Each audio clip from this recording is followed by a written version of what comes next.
Hey, my name's Daniel Reeves, but everyone just calls me Danny. I'm 27 years old, and I spend most of my year fighting wildfires in Northern California, up in Shasta County where the mountains meet the valley and the heat can cook you alive by noon.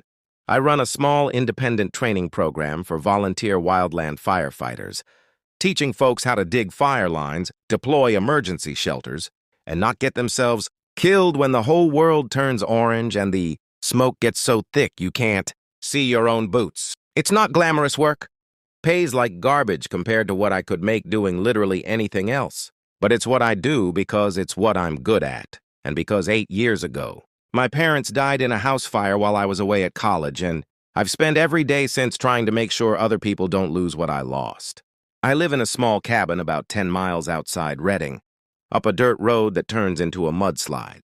When it rains and a dust storm when it doesn't. The place is basic, 1 bedroom, a kitchen that's more of a corner with a stove, and a porch where I drink my coffee every morning while watching the mountains for smoke. I keep the area around it cleared down to dirt, what we call defensible space, because the last thing I need is my own house going up when a fire comes through. And fires always come through. This is California. It's not a question of if, it's a question of when. That Thursday in early June started out like any other. Temperature was already pushing 90 by 10 in the morning, and the National Weather Service had issued a red flag warning, which basically means don't even think about lighting a match because the whole state's a tinderbox. I was running my crew through drills, 8 volunteers who'd signed up to learn firefighting because they cared about their communities, or had too much time on their hands, or just liked the idea of running toward danger instead of away from it. We'd just finished a 3-mile trail run, and I was setting up the fire shelter deployment course when my phone rang. Unknown number. I almost didn't answer, but something made me pick up. The voice on the other end was slick, polished. The kind that comes from boardrooms and law offices. Mr. Reeves. He said, "I'm Victor Lang, attorney representing the Blackwell family. We have a unique opportunity for your program." I leaned against my truck, already annoyed. "I don't do opportunities, I do training. What do you want?" He explained it like he was pitching a business deal. The Blackwells, big media empire out east, had a daughter who needed some character building. Sienna, 25 years old, had apparently been causing problems for the family, and they thought a summer working with a wildfire crew would teach her discipline and humility. They were offering $30,000 as a donation to my program if I'd take her on for 3 months. I laughed, not because it was funny, but because it was insulting. "I'm not running a reform camp for spoiled rich kids," I told him. "Find someone else." And I hung up. I figured that was the end of it, went back to the drills, and didn't think about it again until about 30 minutes later when I heard an engine coming up the road. Not a truck, something smoother. And when it crested the hill, I saw a black town car, the kind with tinted windows and rims so shiny they looked like mirrors. It pulled up to the training area, completely out of place in the dirt and dust, and the back door opened. The woman who stepped out looked like she'd gotten lost on her way to a photo shoot for an outdoor gear catalog. She was maybe 5'7", dark hair pulled back in a ponytail. So perfect it probably took 20 minutes to get right, wearing brand new hiking boots with the tag still, dangling from the laces in a outfit that screamed "I bought this yesterday" at REI because someone told me to. She had sunglasses on, the expensive kind, and she was clutching 2 big suitcases like they were life rafts. Behind her, a guy in a suit, probably Victor's assistant, was already pulling an envelope from his jacket. The woman looked around at the obstacle course, the chainsaw training dummies, the crew staring at her like she'd just landed from another planet, and I saw her shoulders tense up. The assistant walked over to me, envelope in hand. "Mr. Reeves, this is Sienna Blackwell. Her family has arranged for her to join your program. Everything's in order." He tried to hand me the envelope, but I didn't take it. "I told you no on the phone," I said. That's when Sienna spoke up, her voice quieter than I expected, but steady enough. She pulled off the sunglasses, and I could see her eyes were red like she'd been crying or hadn't slept in days or both. "My family sent me here as punishment," she said. And there was something raw in the way she said it, like the words cost her something, for refusing to marry the man they chose. "They said 3 months of this would fix me." She looked at me directly then, and I saw it wasn't defiance in her face, it was desperation. like she was drowning and didn't know if I was going to throw her a rope or watch her go under. I should have sent her back right then. Should have told the assistant to pack her up and take her home because I didn't have time for family drama or rich people using hard work as punishment. But something stopped me. Maybe it was the way she stood there trying not to fall apart. Or maybe it was the memory of my own parents and how nobody had been there to help them when it mattered. "You're free to leave any time," I said. "I don't keep prisoners." The assistant left the envelope on my truck hood and drove off, leaving Sienna standing there with her suitcases in the dirt. I picked up the envelope, saw the check inside for 30 grand, and ripped it in half. She watched me do it, her eyes going wide. "Why did you do that?" "Because I don't want their money," I said. "But if you stay, you work, real work. 5 in the morning starts, no days off, no special treatment. You quit, that's on you. Not me, not them, you." She nodded, swallowed hard, and picked up her suitcases. "Where do I sleep?" I showed her to the guest cabin, a tiny place behind my workshop with a bed, a bathroom the size of a closet, and not much else. She set her bags down and looked around, like she was trying to figure out how she'd ended up here, and honestly, I was wondering the same thing. The next morning at 5, I banged on her cabin door. She came out looking like she hadn't slept, wearing yoga pants and a tank top that were completely wrong for what we were about to do. But she showed up, and that was something. My crew was already running warm-up laps, and I could see them sizing her up, whispering. The college kid, Jake, muttered something about princess duty, and I shut that down fast. "She's here to work same as you.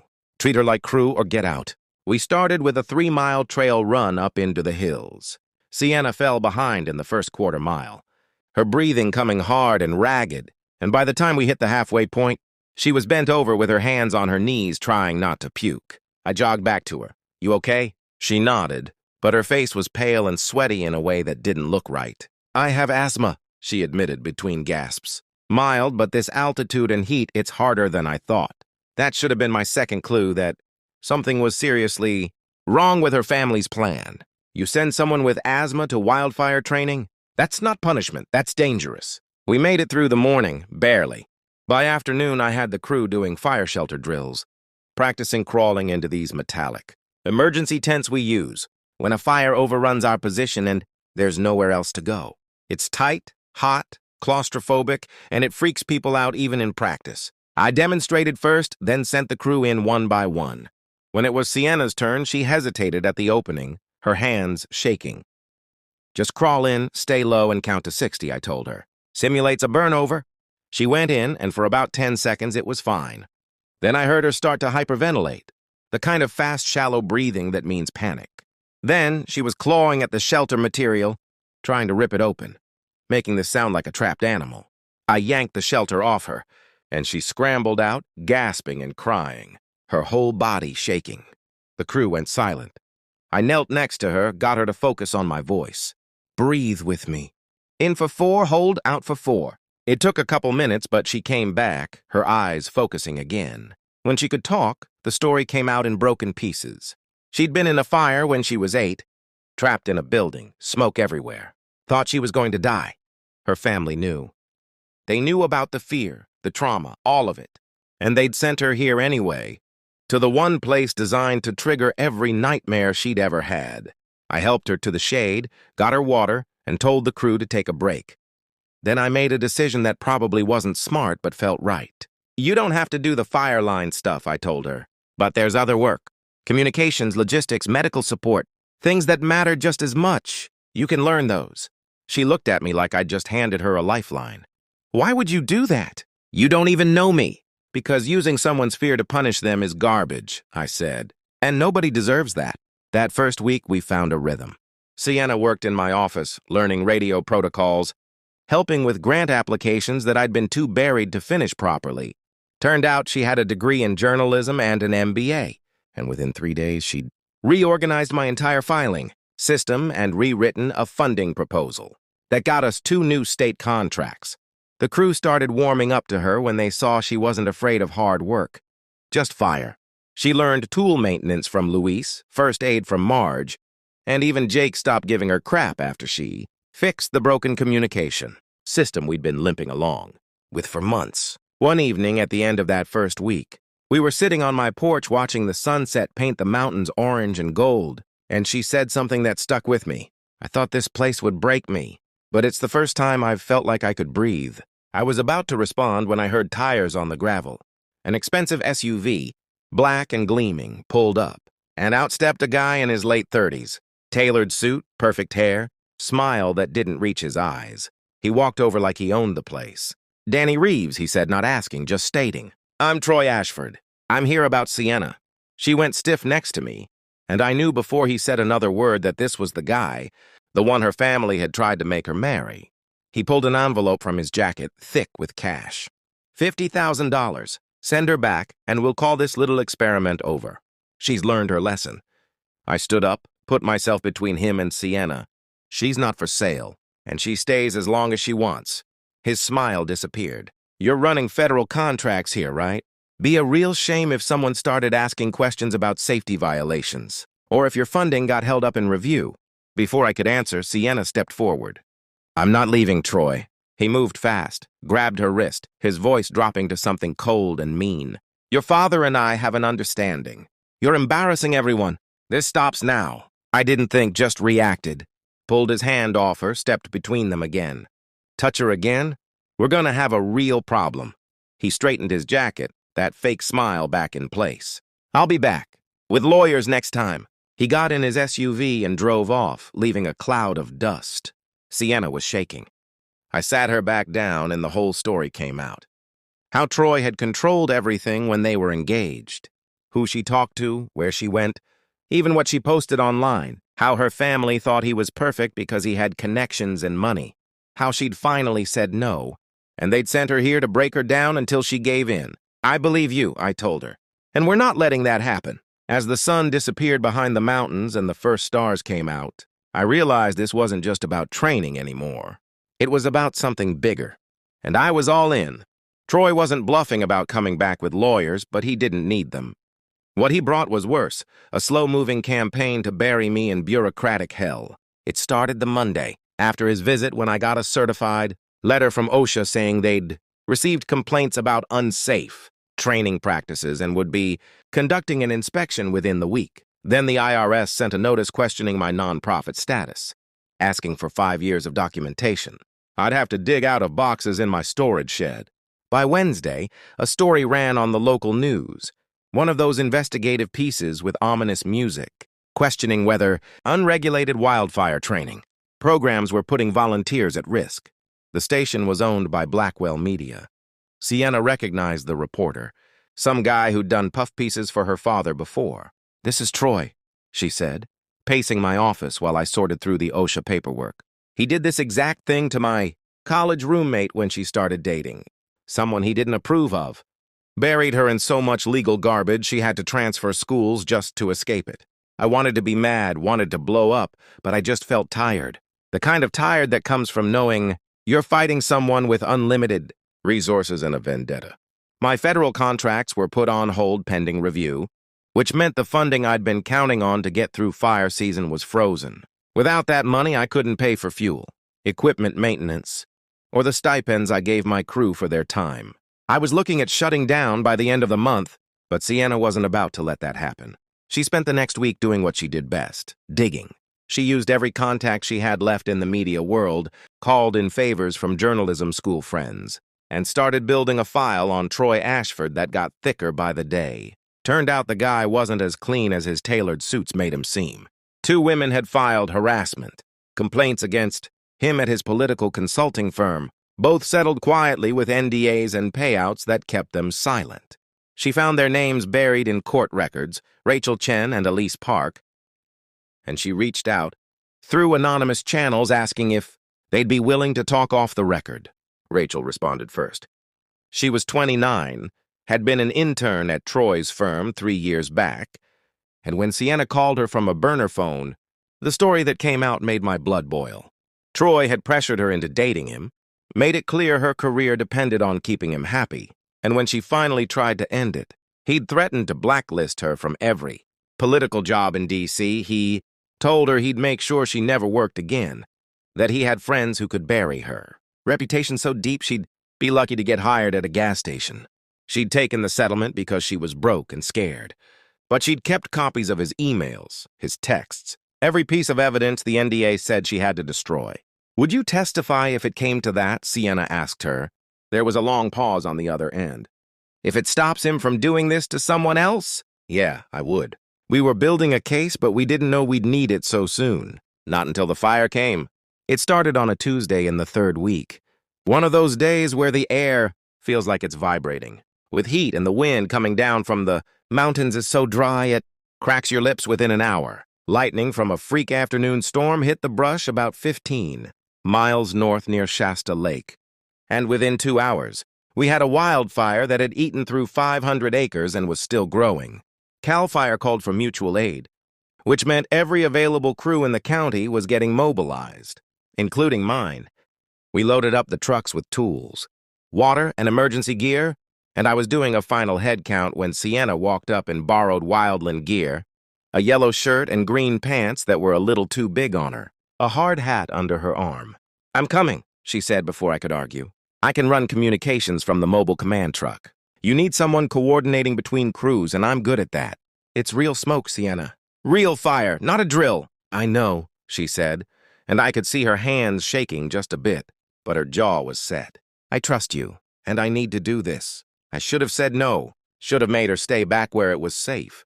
But I saw something in her eyes that reminded me of why I did this work in the first place, that need to face the thing that scares you most, because running from it only makes it bigger. So I nodded, handed her a radio, and we rolled out. The fire was worse than the initial reports said. By the time we got to our assigned section, the flames were crowning in the trees, jumping from top to top and throwing embers half a mile ahead of the main blaze. We set up a defensive line on a ridge about 2 miles from the nearest structures, digging fire break and clearing brush while the smoke turned the afternoon sky into a bruised orange twilight. Sienna stayed in the command truck with the radios, coordinating supply drops and relaying information between our crew and CAL FIRE's incident command. I could hear her voice over the radio, calm and clear, calling out wind shifts and spot fire locations like she'd been doing it for years. We held that line for 6 hours, trading out crew members when they got too smoked up or exhausted, and we were starting to think we might actually get ahead of it when the wind changed. It happened fast, the way it always does in the mountains. A gust that came screaming down the canyon and pushed the fire sideways, right over the containment line we'd just built. Suddenly, the fire wasn't 2 miles away anymore. It was everywhere, racing through the brush behind us, cutting off the road back to base camp. I grabbed my radio. "All crews, this is Reeves. We're cut off. Deploy shelters and prepare for burnover. Move now." A burnover is exactly what it sounds like. When the fire rolls over your position and all you can do is crawl into a metallic emergency tent, lie flat on the ground, and pray the heat doesn't cook you through the aluminum foil-looking material. I'd trained for it 100 times. Been through it twice for real, and it never stopped being the most terrifying experience you can have and still walk away from. I ran to the command truck where Sienna was, still on the radio trying to call for air support that wasn't coming. Grabbed her arm and pulled her toward the deployment zone. "We're doing the shelter," I told her. "Both of us, right now." Her face went white. "Danny, I can't do that. You know I can't." "You can and you will, because it's the only way we survive this." I pulled out a 2-person shelter, the kind that's supposed to fit 2 firefighters lying side by side, and shook it out. The fire was close enough now that I could feel the heat on my face, hear the roar like a freight train coming through. I pushed her down to the dirt, crawled in after her, and pulled the shelter over both of us, sealing the edges with our bodies and the gear we'd managed to grab. Then the fire hit. The sound was like being inside a jet engine. The heat came through the shelter material in waves, and I could feel Sienna starting to panic, her breathing going fast and shallow, her hands clawing at the ground. I wrapped my arms around her, pulled her tight against me, and started talking, loud enough to be heard over the roar. "Breathe with me. In for 4, out for 4. We're gonna make it. I've got you. Just stay with me." She was shaking so hard I thought she might come apart, but she tried to match my breathing, tried to focus on my voice instead of the fire passing over us, like the end of the world. I kept talking, told her about my parents, about how my mom used to make pancakes every Sunday and how my dad taught me to tie knots when I was 6. I told her about the first fire I ever fought, how scared I was, how I almost quit. Told her everything I could think of to keep her grounded, to keep her here with me instead of lost in the nightmare her mind wanted to drag her into. The fire passed in 8 minutes. I know because I counted every second. When the roar finally faded and the heat started to drop, I waited another 2 minutes to be sure, then slowly lifted the edge of the shelter. The world outside was black, scorched earth and smoking stumps where trees used to be, but the air was breathable and we were alive. I helped Sienna out, and she stood there in the ash, her face streaked with soot and tears, staring at the burned landscape like she couldn't believe it was real. The rest of the crew emerged from their shelters. Everyone accounted for, everyone shaken but okay. We'd done it. We'd survived. That night back at base camp after, we'd been cleared by the medics and debriefed by Incident Command. I found Sienna sitting alone on a bench away from the others, still in her fire gear, still covered in ash. I sat down next to her, and for a long time, neither of us said anything. Then she started crying. Not the panicked tears from the shelter, but something deeper, like a dam breaking. "I did it," she whispered. "I survived the thing I was most afraid of." "You didn't just survive," I said. "You were incredible out there, on the radio, keeping everyone coordinated. You saved lives today." She looked at me then, really looked, and something passed between us that didn't need words. I reached over, wiped a streak of ash from her cheek, and she leaned in. The kiss happened without planning, without thinking. Just two people who'd walked through fire together and come out the other side. It was desperate and real and tasted like smoke and relief. And when we finally pulled apart, the crew was cheering from across the camp, because apparently they'd been waiting for this to happen since week 1. We got 2 days apiece after that. 2 days where I thought maybe we'd actually get through this, that Troy would back off and Sienna could just stay and build the life she wanted here. Then the court papers arrived. A courier showed up at my cabin with a manila envelope addressed to Sienna. Inside was a petition for conservatorship filed in Sacramento County Court. Troy was claiming she was mentally unstable, citing her impulsive decision to quit her job, break her engagement, and join a dangerous fire crew despite having asthma. He had affidavits from her parents supporting the claim, statements from a psychiatrist who'd never even met Sienna but was willing to diagnose her based on family reports, and a hearing date set for 10 days out. If he won, he'd control everything. Her money, her medical decisions, where she lived, who she saw. It was coercive control dressed up as concern. And it was exactly the kind of thing a guy like Troy would do when he couldn't get what he wanted any other way. Sienna read through the papers, her hands shaking, and then she looked at me. "He's not going to stop. Even if I leave, even if I disappear, he'll keep coming." "Then we fight," I said. "And we fight smart." I called a lawyer I knew in Sacramento, Maria Santos, who specialized in civil rights cases and had a reputation for taking on bullies. She agreed to meet us, took one look at the conservatorship petition, and said it was the most blatant abuse of the legal system she'd seen in years. We spent the next week building our defense, gathering Sienna's certifications from the training program, testimonials from the crew, medical clearances proving she was competent. Rachel Chen agreed to testify and break her NDA, and Elise Park, the second woman, came forward too after seeing the news coverage. We were ready. We had evidence, we had witnesses, we had a case, and then, the day before the hearing, the fire came back. The winds kicked up again, pushing the embers we thought were contained into new fuel, and within hours we had a firestorm racing toward the town of Shasta Lake. Population 3,000. Mandatory evacuations went out, and every firefighter in the region got called up. I looked at Sienna, and I could see her doing the math. The hearing was in 12 hours. If we stayed to fight the fire, we might miss it. "Go," I told her. "Get to Sacramento. Maria can handle this." She shook her head. "I'm not leaving these people. I'm not leaving you." So we stayed and we fought. We fought that fire all night. The whole crew, plus volunteers from town. Farmers with water trucks, retired firefighters, who came out of nowhere because when your community's burning, you don't ask questions. You just grab a shovel and get to work.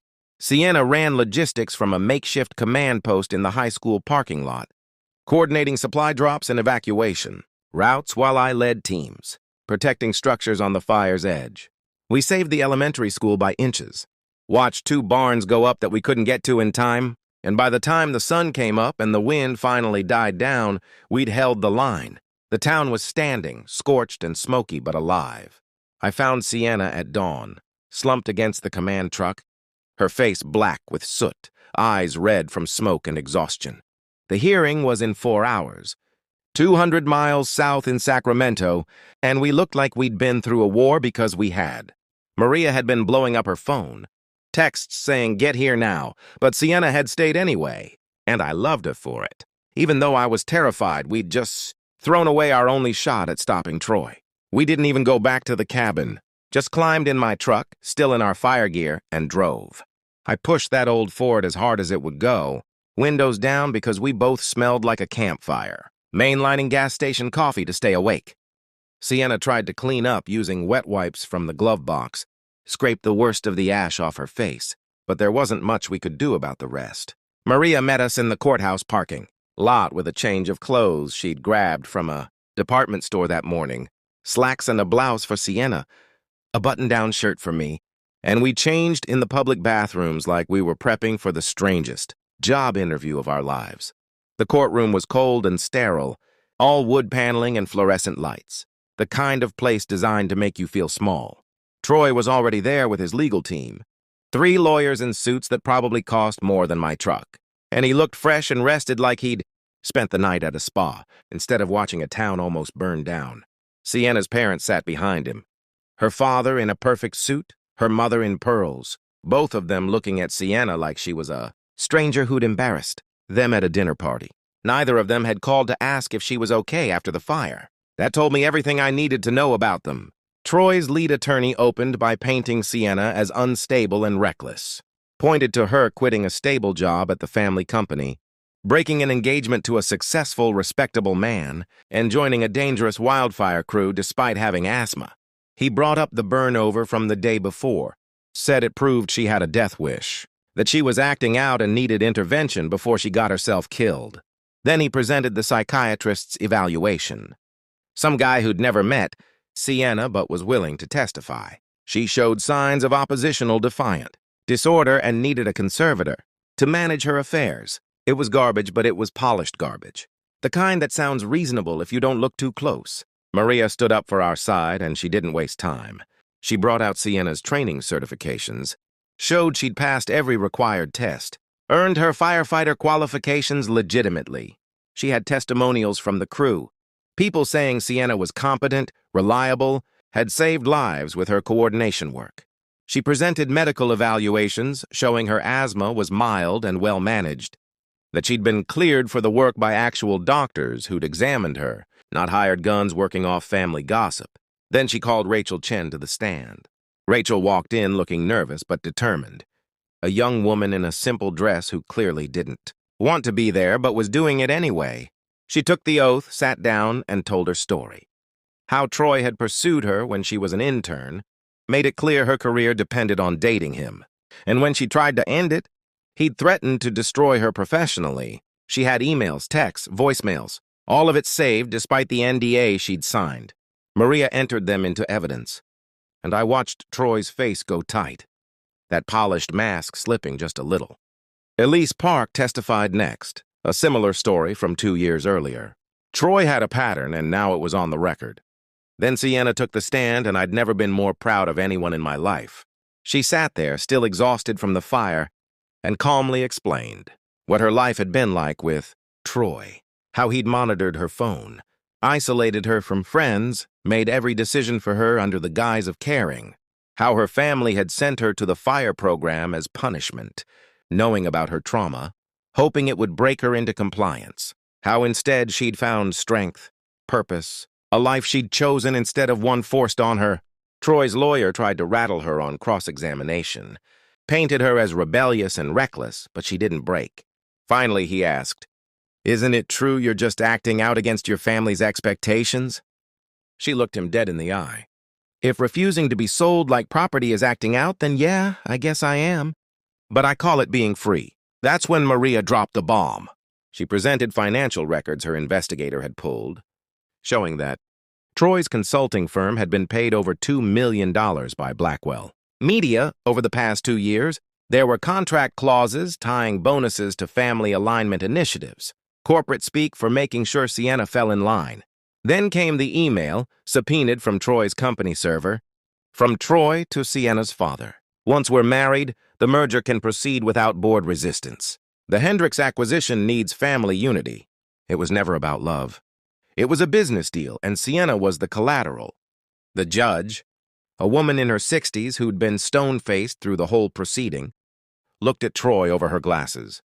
Mr. Ashford, this court does not exist to facilitate corporate mergers through coercion.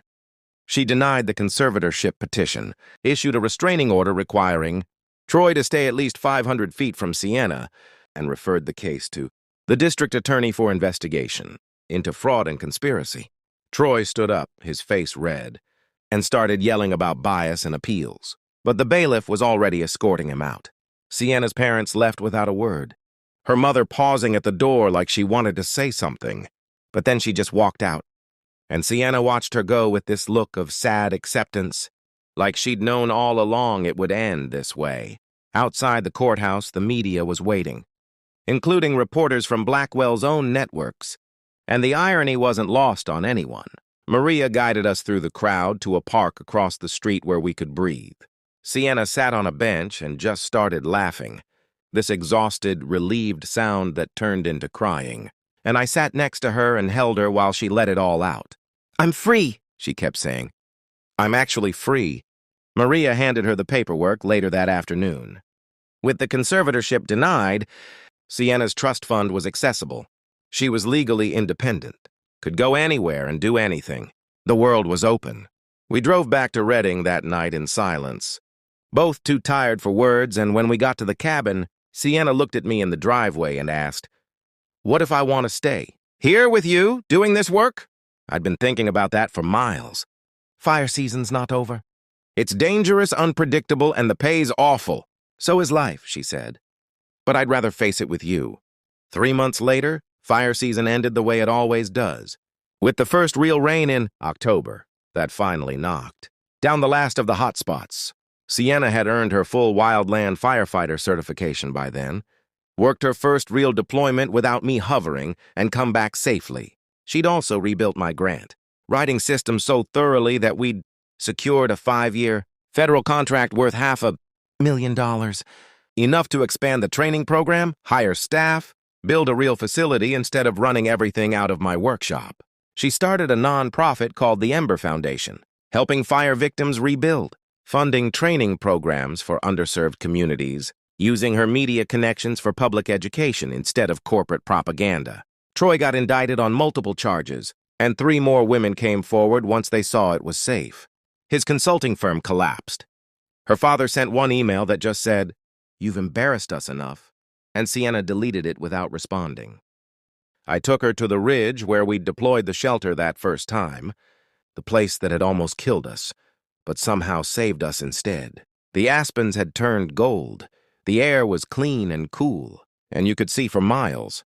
I'd been carrying a ring in my pocket for 2 weeks, a simple silver band with a fire opal that reminded me of her, and I figured if I didn't ask now, I'd chicken out. "I don't have much," I told her. "A cabin, a job that's only half the year, and a truck that's more rust than metal. But I've got a life I believe in, and I want to build it with you." She looked at the ring, then at me, and smiled. "I don't need much, just you and the freedom to choose. And I choose this." We got married in the spring at the new training facility, crew as witnesses. Maria officiating because it turned out she was a retired judge. Sienna wore a simple white dress and boots because heels don't work on dirt, and I wore my CAL FIRE dress uniform. Rachel and Elise came along with half the town we'd saved, and we had a barbecue reception with a bonfire that we'd properly permitted because we do things by the book now. A year later, the Ember Foundation had helped 200 families. Sienna's book about escaping coercive control was a bestseller, and my program was training 50 firefighters per season. We bought 20 acres together, started building a house with proper defensible space, and her younger brother, Marcus, joined the crew after cutting ties with their parents. Her mother sent a card once, unsigned, that just said, "I should have protected you. I'm sorry." Sienna kept it but hasn't responded yet, and that's her choice to make. Now, when fire season starts, we both gear up. I watch her drive off to deployments, kiss her goodbye, and tell her to stay safe. And she always does, because she's not running from the fire anymore. She's facing it head-on her terms. And that's the strongest thing I've ever seen. They sent her to the fire as punishment. But she found the thing that forged her into steel. Sometimes the worst thing that happens becomes the best thing that ever could. You just have to be brave enough to walk through the flames.